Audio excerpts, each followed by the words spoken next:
Okay, remember that they are changing my voice. I can't stress enough that a huge part of my life is romantic justice and heartbreak.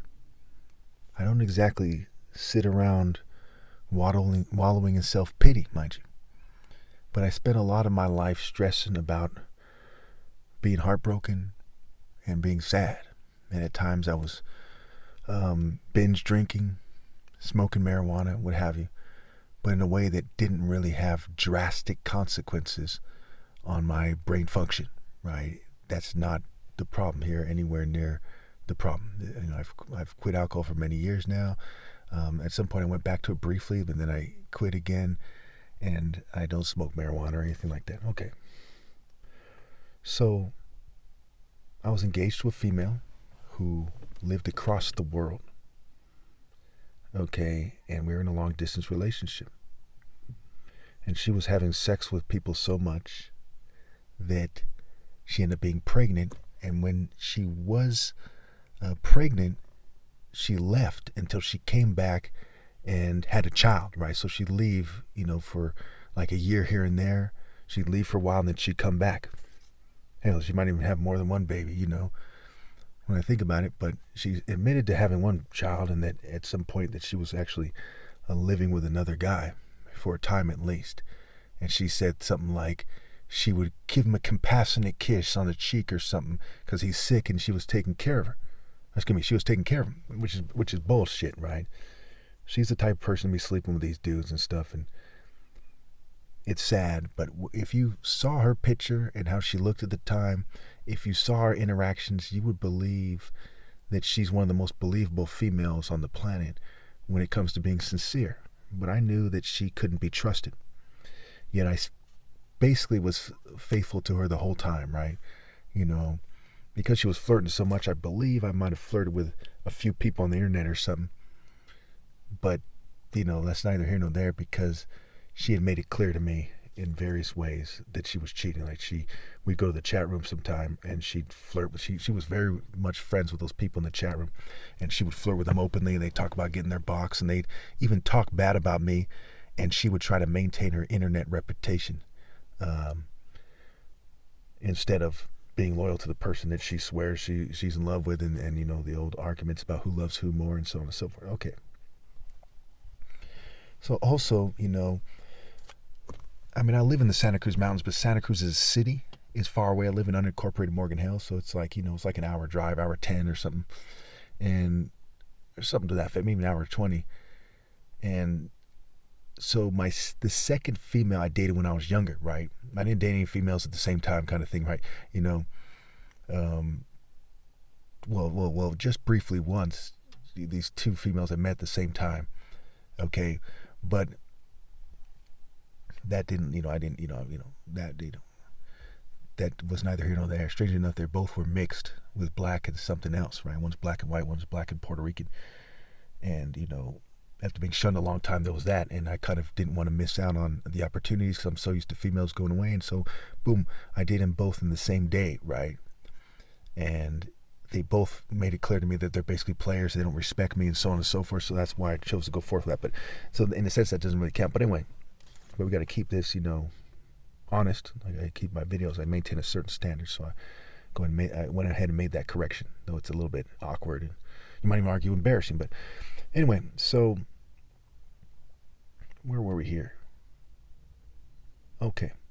So keep in mind that my father, is a brain surgeon, right? And I bring this up quite a bit, so I don't want you to forget this thing. And it has a lot of significance in this, because as we live on this ranch, right, at one point he had like 30, 40 horses. I used to tell us 40 horses, but it might have been more like 30.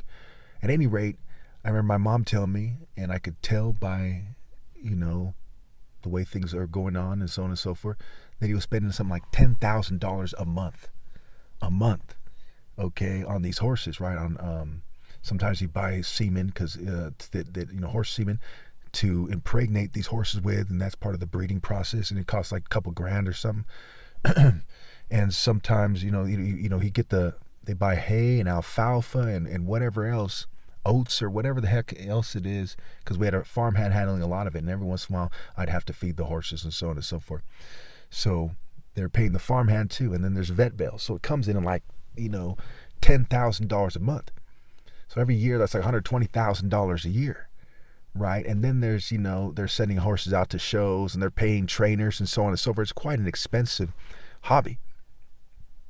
And later on, I heard my older brother and my dad discussing this, and he said that, it was something that he wanted to get the whole family involved in.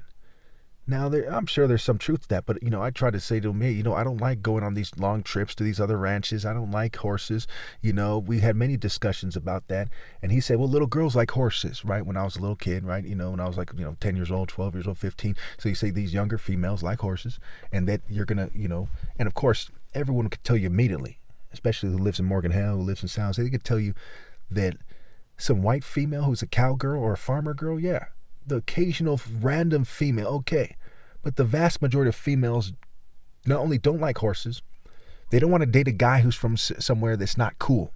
Okay, say, where's your boyfriend live? Oh, he lives in unincorporated fucking Morgan Hill on a ranch. On a fucking ranch. In fact, we used to have pigs at one point, goats, okay, cows, even a bull. Now, again, yeah, when you think about it, you're like, look, this shouldn't matter. It shouldn't matter. I agree with whoever would think that right now, whoever's thinking that right now when they hear this or at the moment they hear this. I agree with you. It should not matter in terms of dating. And that's part of why I'm right. It's not anywhere. I'm not wrong. It's why I'm right. It's part of why I'm right.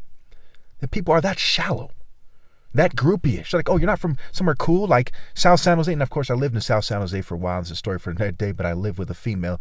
So, that was when I was 20 and 21, I believe. I think that's what it was, or 21 and 22. No, it was 20 and 21. And I lived over there by Oak Ridge, right? But anyway, so, I know firsthand because of the types of people I hung out with too, right? We hang out with thugs, we hang out with people trying to be cool, maybe jocks, what have you. They don't fucking respect that one bit. The females they hang out with, they don't respect it. The females you meet at the mall, you meet at the fucking library doesn't respect it, kind of thing, right? It's like a rare cultured female or something, a rare kind of female with some kind of character and some kind of heart that respects it, right? So there's that, right? So you can imagine watching your inheritance dwindle away while these white folks, no offense to white people, but you perceive as the white man, and you're basically right. If you were in my shoes, and it was the CIA, who brought my dad here. They helped him bring him here back in the 60s during the Nigerian Civil War. Okay, came here penniless. They helped him get here, and so on and so forth. And they're kind of, and of course, my dad wouldn't appreciate me talking about this, but it's far more important than keeping that secret is to tell my story and try to get it out there. Okay, that's the right thing to do.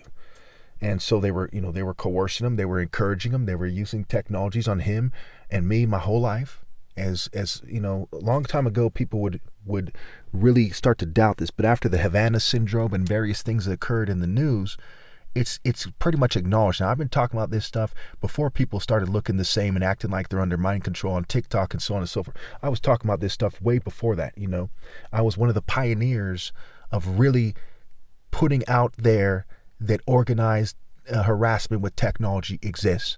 I've been talking about being targeted by the state since, oh my goodness, probably 2011 or before. And I've been talking about gang stalking, since maybe 2012, I think, 2012-ish. Depending on how you slice it, you could slice it as 2011 too. So there's that, right? You can imagine watching your inheritance dwindle away on this thing that is part of white culture would piss you off. Okay, and you couldn't respect the people trying to enforce your culture. It's trying to enforce their culture on you when it's costing you so dearly, and it's not right with God, and so on and so forth. Okay, first and foremost, it's not right with God. So, when I was younger, I carved a broken heart into the back of my forearm under my wrist. Okay, and that's a key part of my life, and that goes back to Maria and the high school and so on and so forth. Right, that Maria female I told you about. And I've never, no female has ever really loved me deeply enough to kind of heal it. Some of them cared about me the most. I say the female who cared about me the most probably that I dated was this female named Asia. Okay, and she was living in Santa Cruz just like my second girlfriend who was named Patrice. So I ended up going to the city with this people there are a little odd. They're supposedly accept people more than other people, but every female I dated there was black. I actually dated 3 females from there. And 2 of them are black and white, and one was the only female on the football team, and she was black, and that's kind of like, huh?